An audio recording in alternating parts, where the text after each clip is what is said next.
রামিসা হত্যা ও শিশু ধর্ষণের প্রতিবাদে আলফাডাঙ্গা পৌর বিএনপির উদ্যোগে মানববন্ধন ও প্রতিবাদ সমাবেশ অনুষ্ঠিত। মোহাম্মদ ইমরান মোল্লা।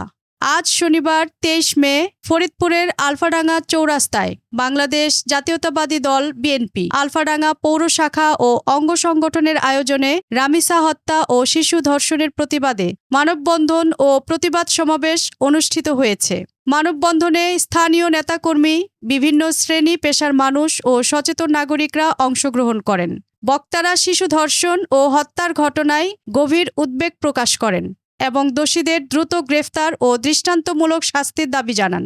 উক্ত মানববন্ধন ও প্রতিবাদ সভায় গুরুত্বপূর্ণ বক্তব্য রাখেন আলফাডাঙ্গা পৌর বিএনপির সভাপতি মোহাম্মদ রবিউল হক রিপন, আলফাডাঙ্গা পৌর বিএনপির সাধারণ সম্পাদক মোহাম্মদ হাসিবুল হাসান হাসিব, সাংগঠনিক সম্পাদক ইসরাফিল মোল্লা, প্রচার সম্পাদক কামরুজ্জামান কদর, দপ্তর সম্পাদক মোহাম্মদ ফারুক হোসেন কাজল, পৌর যুবদল নেতা সুবাহান মুন্সি, পৌর ছাত্রদলের সভাপতি সোহেল, পৌর ছাত্রদল সিনিয়র সহসভাপতি মাহমুদ এবং পৌর ছাত্রদল সহসভাপতি সজীব হোসেন, আলফাডাঙ্গা সরকারি কলেজ ছাত্রদলের সাংগঠনিক সম্পাদক রামিম হোসেন প্রমুখ।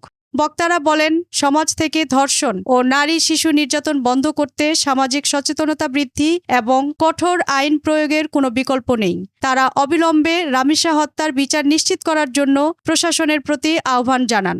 রামিসা হত্যা ও শিশু ধর্ষণের প্রতিবাদে আলফাডাঙ্গা পৌর বিএনপির সাধারণ সম্পাদক মোহাম্মদ হাসিবুল হাসান হাসিব বলেন, শিশু রামিসার নির্মম হত্যা ও ধর্ষণের ঘটনায় আমরা গভীরভাবে শোকাহত ও ক্ষুব্ধ।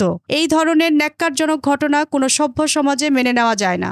আমরা দ্রুত সময়ের মধ্যে দোষীদের গ্রেফতার করে সর্বোচ্চ শাস্তি নিশ্চিত করার দাবি জানাচ্ছি।